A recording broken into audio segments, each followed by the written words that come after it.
Hello, and welcome to Beyond Busy Work. I'm Jenny, and you're listening to our special Sunday series, Super Sunday Success Stories. Every Sunday, we dive into the lives of inspiring people from around the world, uncovering their struggles, their resilience, and the lessons they've left behind for us. Today's story is one that has touched millions. It's the journey of Chris Gardner. You may know his story from the film, The Pursuit of Happyness, but behind the movie lies a real man who went from homelessness to becoming a self-made millionaire, entrepreneur, and philanthropist. His journey isn't just about financial success. It's about hope, perseverance, and the belief that even in our darkest moments, we can rise. So, if you're ready for a dose of Sunday inspiration, make sure to hit subscribe and turn on the bell, because every week we bring you a new story that can change the way you see life. Have you ever found yourself completely engrossed in a story of someone who defied just impossible odds? There's something so powerful, isn't there, about watching the human spirit overcome everything the world throws at it? Today, we're taking a deep dive into one of those truly extraordinary journeys, the life of Chris Gardner. You might know him from the critically acclaimed film, The Pursuit of Happyness, but his real story, as we'll unpack it today, is actually even more profound. We've gathered a stack of sources, including excerpts from his biography, a detailed journey overview, and also some insights from the Beyond Busy Work channel's Inspiring Success Stories series, which seems like, the perfect place for a narrative like Chris's. Our mission here is really to extract the most important nuggets, those aha moments that show you how Chris Gardner navigated his path from homelessness to becoming a self-made millionaire and CEO. Yeah, and what's fascinating here is that his journey isn't just a tale of personal triumph. It's really a blueprint for resilience, adaptability, and maybe most importantly, redefining what success truly means, especially when the world seems completely stacked against you. We'll explore not just what happened, but why it matters for all of us, and the specific strategies he used that you can maybe apply too. Okay, yeah. Let's unpack this incredible journey. Let's start right at the beginning, his challenging early life, and see what bedrock decisions he made, maybe long before he ever even stepped foot on Wall Street. Chris Gardner wasn't born into privilege. The sources paint a picture of a childhood that was just a whirlwind of instability and hardship. Born in Milwaukee, Wisconsin, back in 1954, he grew up in a home just filled with turmoil and an abusive stepfather, chronic poverty, and just a complete absence of stability. It's hard to imagine navigating a world where love was scarce and violence was common, as a young boy, right? Where do you even begin to build a future from that kind of foundation? It truly is a stark beginning. But what really set Gardner apart, even then, was his remarkable capacity to forge a future. Not just despite those early struggles, but maybe even because of them in a way. He made this conscious, almost sacred vow in his youth to break the generational cycles he saw all around him: child abandonment, abuse, alcoholism, poverty, you name it. This wasn't just some hopeful thought. It was a deeply personal commitment, particularly that promise that his own children would always know who their father was. This became the absolute bedrock of his determination, a non-negotiable principle that would guide pretty much every decision he made from that point on. Wow, that's a powerful vow to make so early in life, a real declaration of intent against, overwhelming odds. And the sources also point to another foundational decision, what he called his second most important one: to become world-class at whatever he did. How did this seemingly abstract goal translate into action when his circumstances were anything but world-class? Yeah, that's a crucial distinction. For Gardner, world-class wasn't really about a title or some final destination. It was more like a daily commitment to effort and excellence, regardless of his current situation. So even during his struggles, he observed, he learned, he was always seeking knowledge. He believed that if he committed to being the best, opportunities would eventually find him, or he'd create them himself. This wasn't about blind optimism, not at all. It was a strategic mindset to continuously improve and just be prepared. A strategic mindset, yeah, honed by immense pressure. So, okay, what happened when this determined spirit, fueled by those early vows, hits rock bottom in adulthood, and now with a child to protect? Right. Hitting rock bottom with a child, depending on you. That's the most visceral test of any human spirit, surely. In the early 1980s, Gardner found himself precisely there, Homeless, broke, no safety net, and as a single parent to his toddler son, Chris Jr. Just think about that for a moment, sleeping in parks, bus stations, even public restrooms like the one at the BART station, the Bay Area Rapid Transit System. For so many people, that would be the breaking point, right? A descent into despair. But for Gardner, it was, weirdly, a profound turning point. His love for his son didn't just become his fuel. It became his reason to innovate. He literally strategized survival. He saw every single day as a problem to solve, not just an ordeal to endure. I can only imagine the sheer will to keep going when your child is hungry and maybe your only option is a bathroom floor. It's unimaginable for most of us. Our sources highlight that this wasn't just about survival, though. It was about an unyielding endurance. He clung to a vision, refusing to let his immediate circumstances dictate his son's future. How did he sustain that vision amidst such daily grinding hardship? He sustained it through an unwavering focus on that vow. That promise he made as a young man. Every no he faced, every closed door, wasn't a personal rejection to him. It was just information. Information telling him where not to go.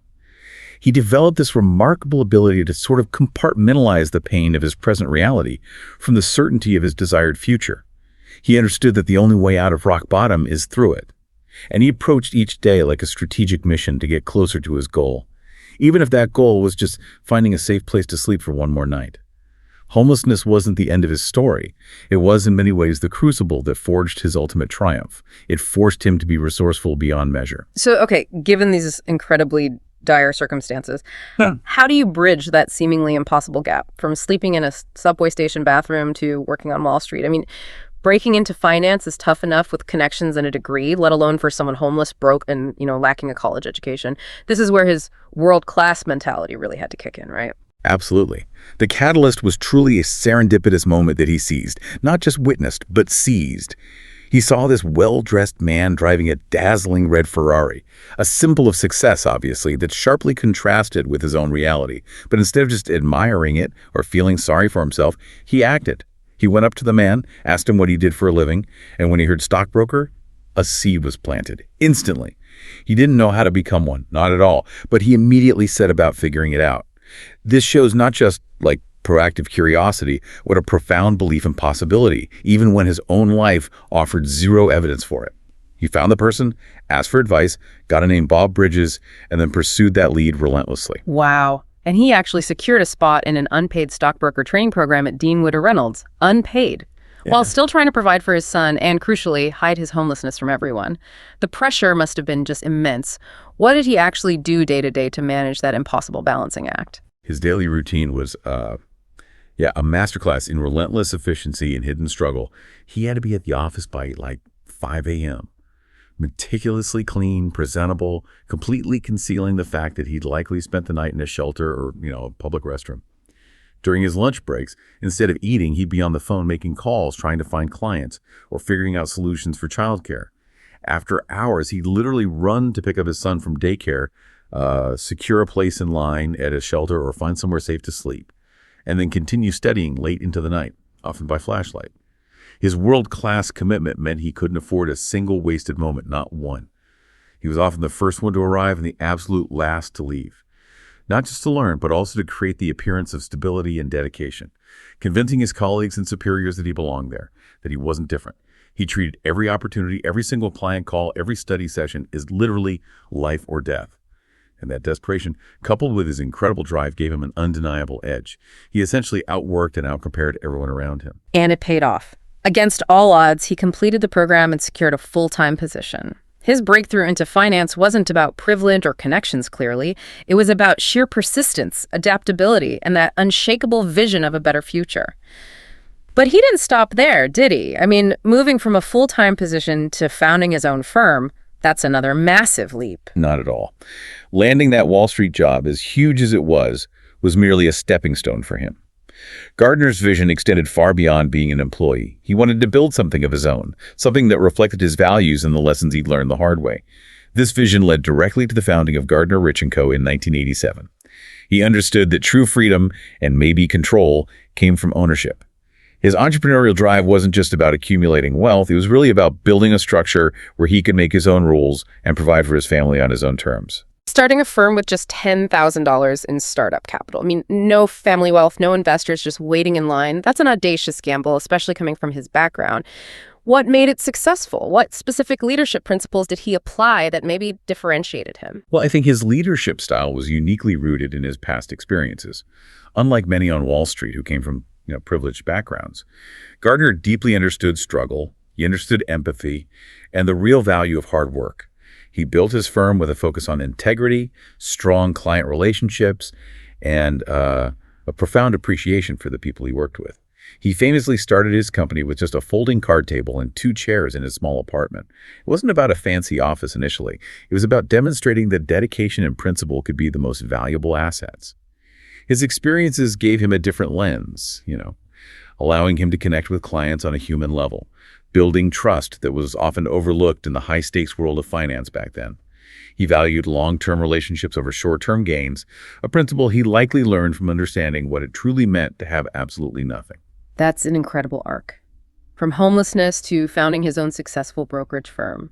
And it seems like his journey then took another turn, shifting towards something even bigger than personal financial gain. How did he transition into this new phase of impact? Yeah, the shift towards philanthropy and motivational speaking feels like a really natural evolution of those foundational vows he made way back. Having achieved significant personal success, his focus turned outward towards fulfilling that deeper commitment, helping others break free from the cycles of poverty and disadvantage he knew so intimately. He didn't just share his story, he shared his strategy, his methods.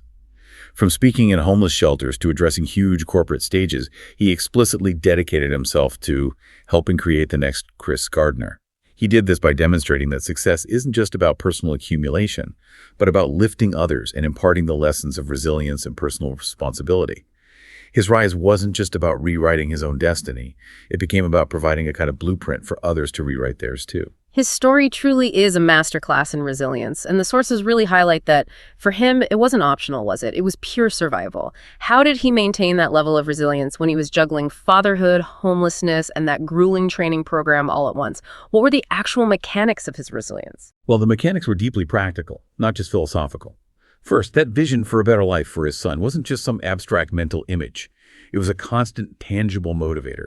Every rejection, every cold night in a shelter, every doubter, these weren't really setbacks in his mind, they're rather sparks that kept his internal fire burning. He consciously reframed obstacles, that's key. Second, he set micro goals, tiny ones sometimes. When the huge goal of millionaire felt impossibly distant, he focused on find a bed for tonight, then get to work on time looking sharp, then make 20 more cold calls. Celebrating those small daily wins kept him moving forward, inch by inch. Third, he fiercely protected his mindset. He actively avoided negativity and tried to surround himself, even fleetingly, with people who maybe even unknowingly believed in him or just offered a shred of hope or normalcy. For Gardner, resilience wasn't about pretending things weren't incredibly hard. They were brutal. It was about facing that brutal reality head on and still choosing to move forward with purpose. His core principle, never quit, was less a slogan and more like a daily operational procedure for him. Never quit. Yeah, that's a powerful and very direct message. Mm-hmm. And the sources also delve into how he embraced failure, not as an end, but as fuel, which is so counterintuitive for most of us, isn't it? Yeah. We tend to view failure as something to avoid at all costs or, something that should make us just give up. Indeed. Gardner's mindset shift regarding failure is honestly one of his most powerful lessons for anyone. Most people see a wall as a stop sign, right? He saw it as a challenge, something to climb over or break through or maybe just walk around. Dropping out of medical training earlier in his life, facing homelessness, countless rejections from potential employers, these objectively could have been seen as definitive failures, crushing ones, but he uniquely reframed them as actionable feedback. That's the difference. Each no wasn't a personal judgment on his worth, it was simply data. Data indicating a wrong approach, maybe, or a need to pivot his strategy. It meant he was actually one step closer to the yes he was seeking because he had eliminated another incorrect path. He never personalized rejection, he operationalized it. So it wasn't about magically succeeding on the first try, but about constantly learning and adapting from each misstep, almost like a scientific experiment. Like Thomas Edison, who famously said he discovered 10,000 ways that didn't work for the light bulb before he found the one that did. Exactly. Gardner embodied that same philosophy in his life. Failure, in his view, isn't fatal unless you allow it to be the final word. It gave him the fire to work harder, push further, and meticulously analyze what went wrong so he wouldn't repeat the same mistake. It proved, maybe mostly to himself, that his circumstances would not define his destiny. Only his response to them would. He effectively transformed setbacks into a literal training ground for success, which teaches us that failure doesn't mean stop. It means grow, pivot, and refine. Keep going. It's easy, though, sometimes to look at Chris Gardner and think he did it all purely on his own, through sheer individual grit.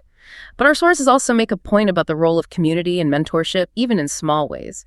He didn't succeed entirely alone, did he? Absolutely not. That's a really important nuance.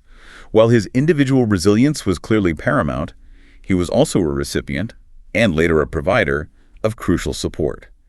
That chance encounter with the man in the red Ferrari, Bob Bridges, who then became an informal mentor and opened the door to the stockbroker program, that was pivotal. But remember, it wasn't just a random event he passively received. Gardner sought that connection. He initiated it. And even during his darkest days, shelters provided a temporary roof over their heads. Strangers sometimes offered a meal or a kind word.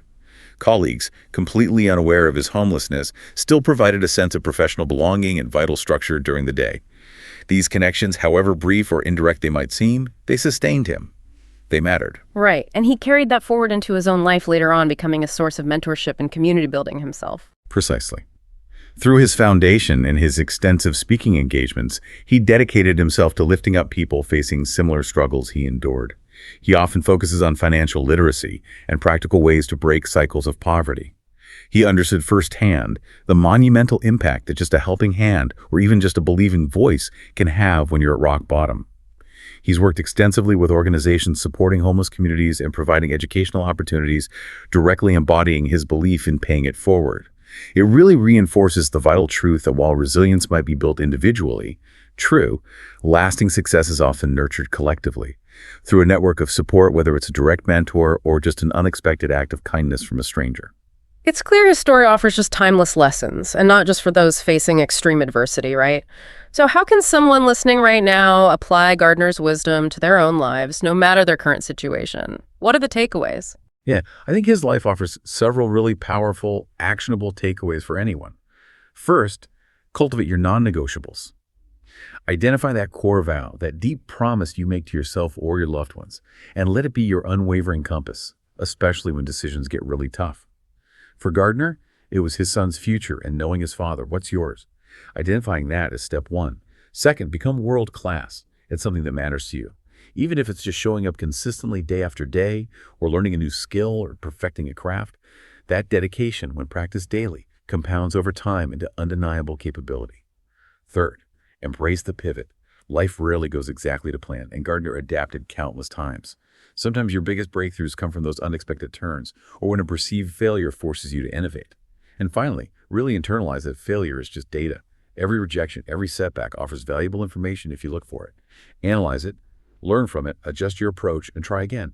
Don't personalize it, strategize with it. If we connect this to the bigger picture, Chris Gardner's life truly is a masterclass in turning adversity into opportunity. It really reminds us that resilience isn't just some buzzword. It's a strategic choice, forged in the crucible of challenges, and critically, it's a quality that can be intentionally built, not just something you're born with or not. His journey demonstrates that what others might label as failure is, for the truly determined, simply a powerful form of feedback. It's like an instruction manual for how to try again, only smarter and stronger next time. Yeah, and that's where it gets truly transformative for you, listening right now. Chris Gardner explicitly states that a big part of what he wants to do now is help create the next Chris Gardner. He uses the message, if I can do this, then you can do that, which is incredibly empowering. Remember, he didn't just chase wealth. He sought dignity, freedom, and perhaps most importantly, fulfilling that promise he made to his son. So what does this all mean for you right here, right now? As you reflect on his journey, maybe consider this. What's your personal version of happiness? With like in the movie title, what does that look like beyond just wealth or recognition? What struggles are you currently facing that, like Cardinals, could actually be shaping you for something greater if you choose to reframe them as stepping stones and really extract the lessons? And as Chris Gardner's story powerfully teaches us, what's one thing you will absolutely refuse to give up on no matter the odds, because your future or the future of someone you love depends on it. Your own inspiring success story is waiting to be written. And Chris Gardner's life is such a powerful reminder that it often begins with that one simple yet profound choice: don't give up. And that was The Journey of Chris Gardner. From sleeping in subway stations to building a life of purpose and generosity, his story reminds us that resilience and determination can truly reshape our destiny. I hope his journey gave you the inspiration you needed today to keep moving forward, no matter the obstacles. If you enjoyed this episode of Super Sunday Success Stories, don't forget to subscribe to Beyond Busywork and turn on the bell. Every Sunday, we explore powerful biographies and life lessons from people who've walked incredible paths. Share this story with someone who needs a little encouragement, and keep reminding yourself that success is not about where you start, but about how you keep going. Until next time, wishing you strength, courage, and the belief that your best chapters are still ahead.